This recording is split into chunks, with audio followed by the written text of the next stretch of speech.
여러분 안녕하십니까. 6월 17일 누리필입니다. 자, 역사가 만들어지고 있습니다. 잠실 올림픽공원 역사의 주 무대. 이번에 드디어 부정선거 규명될 것인가. 어, 잔다르크가 등장했다 그러죠. 잔다르크. 자, 이 올림픽공원에 경찰이 들어가려고 했는데요. 거기서 체육회 단체가 물품, 자기들 사용하는 여러 가지 어떤 집기 이런 걸 이제 갖고 나오려고 했는데 이걸 막았죠. 사실 이거 합의가 된 내용으로 들어가고 있었고요. 그것을 이 여성 한 명이 막았다라고 합니다. 그래서 지금 잔다르크라는 별칭이 붙어 있는데 정말 너무도 엄중한 상황이다. 이렇게 보여집니다. 그런데 지금 현재요. 재선거를 밀어붙이는 국민의힘 장동혁 대표. 그런데 이것을 거부하는 그런 국민의힘 내부의 움직임도 있거든요. 그리고 현 시점에서 가장 이제 두드러진 인물이 오세훈 서울시장이죠. 오세훈 서울시장은 이번 이 사태를 촉발시킨 그 사건으로 이제 본다면요. 그 해당 지역에서 당선됐기 때문에 이 오세훈이 나타나서 등장해가지고 재선거를 외쳐줘야 이게 사실 말빨이 먹히거든요. 근데 이 오세훈이가 어떻습니까? 지금 발을 빼고 있잖아요. 이미 자기가 당선됐기 때문에 나 몰라라 이런 어떤 심보를 갖고 있는데 이건 너무도 이율배반적이고 좀스러운 행동이다라고 볼 수밖에 없어요. 분명히 그때 개표 과정에서 문제 터졌을 때는 재선거 해야 된다 무효다라고 주장했거든 오세훈도. 근데 나중에 뒤집혀가지고 자기가 이기니까 그 이야기는 쏙 들어가고 이제 재선거 안 된다라는 식이죠. 이거는요 전형적인 소인배라 그러죠. 그것을 보여주고 있다. 오세훈은 이걸로 말이죠. 설령 이대로 그냥 가더라도 대권에 대한 꿈을 접어야 될 겁니다. 현 시점에서 최근에 나온 몇몇 대선 주자 지지율에서는 1위를 하던데 오래 못 가요. 이런 식이면은 금방 폭삭입니다. 그러니까 멀리 못 보는 거지. 오세훈도 이번에 드러난 많은 어떤 사례들 여러분도 보십니다만은 이런 게 부정선거라고 하는 그런 것으로 연결하지 않고서는 설명이 안 되잖아 도대체. 그런데 오세훈도 법조인 아닙니까? 법률가 아니에요? 자기도 들여다보면 알 텐데 이거를 왜 재선거를 하지 못합니까? 당연히 해야 되는 거지. 설령 이겼다 하더라도요. 재선거를 주장해야 됩니다. 놀라운 것은 민주당에서는 입국 닫고 재선거 이야기가 없잖아. 정은호 본인도 그 패배한 정은호도 쭉 이기고 있다가 여론조사에서도 이기고 모든 걸 다 이기고 있다가 막판 97% 8%에서 뒤집힌 거 아닙니까? 개표할 때. 그걸 보더라도 당연히 이제 민주당 측에서도 재선거 하자고 나와야 되는데도 꿀먹은 벙어리처럼 가만히 있네. 그러니까 캥기는 거야 이것들이.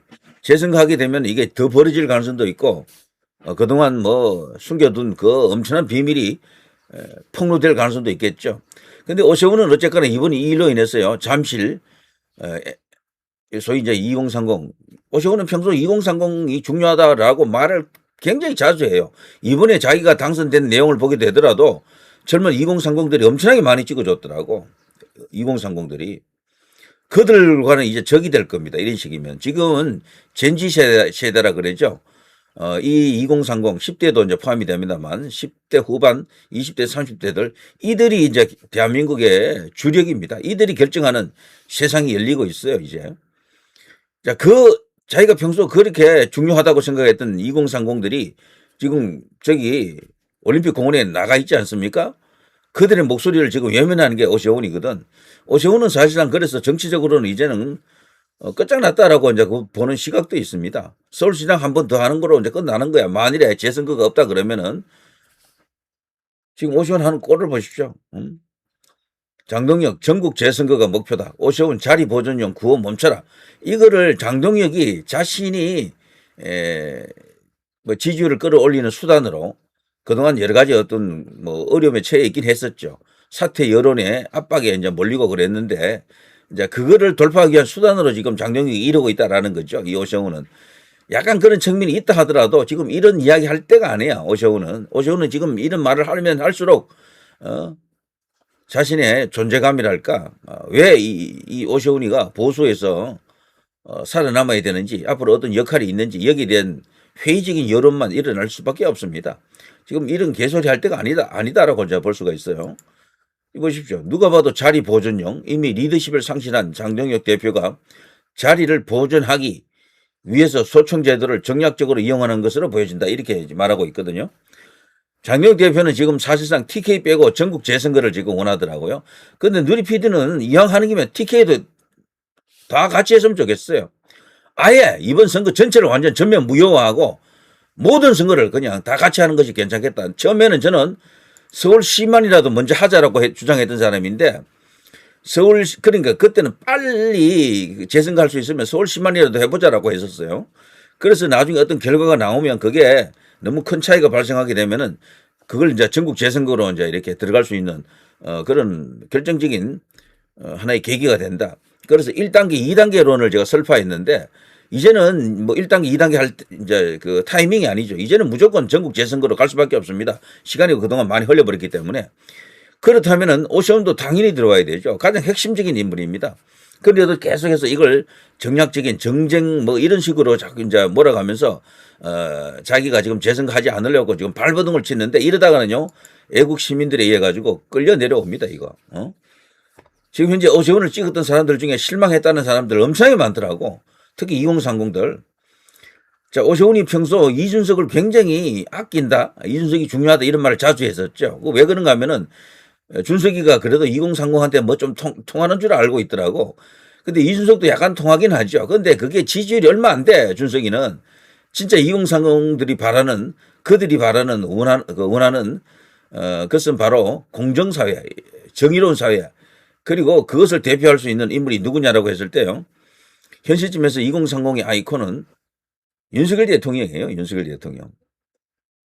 누리PD가 제가 오랫동안 제가 그걸 이제 관찰을 해오고 있는데 지금 2030들에 있어서 진짜 이들이 바라보는 어떤 그런 정치 그리고 그들이 원하는 세상 이것을 구현하는 데 있어서 어떤 정치적 인물을 자신들의 상징 혹은 아이콘으로 생각한다면 그들이 생각하는 그 인물이 누구냐라고 했을 때 윤석열 대통령을 빼고는 말할 수가 없습니다. 이 지금 젠지 세대 이 2030들은요. 계엄에 대해서도 굉장히 긍정적이고 우호적입니다. 소위 이제 계몽된 세대 그렇게 볼 수가 있고 그거를 막고 있는 억압하고 있는 세대가 바로 4050이다 이렇게 보고 있는 거예요. 그래서 지금은요 좁혀서 이야기하면 지금 2030하고 4050이 싸우고 있는 겁니다. 4050 민주 2030 꼭 국민의힘이라고 하기보다는요 윤석열 대통령으로 대표되는 이 어떤 정치 세력, 정치 집단 이렇게 볼 수가 있습니다. 오세훈이가 이걸 놓치고 있는 거야 지금. 이번에 이 일로 인해서요. 오세훈은 2030과 멀어질 가능성이 굉장히 큽니다. 네. 그러면 정치적인 어떤 그 지각 변동, 차기 대선 주자 지지율에서도 큰 변동이 온다라고 볼 수밖에 없는데, 자 조만간 말이죠. 저는 오세훈 끌려 내려올 가능성이 크다라고 봅니다. 이번에 이 자연 발생적으로 생긴 이 흐름, 이 열기, 이 투쟁. 이거는 그냥 뭐 물러설 조짐이 없어요. 그리고 놀랍게도 이번에는 전체 우리 대한민국 언론들이 또 이 관련된 사항을 열심히 보도하고 있는 게 이례적이고 놀랍습니다. 결국에는 재선거 뭐 될 가능성이 저는 있다고 봅니다만 설령 안 된다 하더라도 정치적으로 큰 어떤 격변은 이미 시작되었다. 그 격변의 중심은 바로 2030이다. 젠지 세대다. 뭐 MZ라고 합니다만 요즘은 젠지 그러더라고요. 자, 이들이 만들어가는 새로운 대한민국, 새로운 역사, 그 한 중심에 지금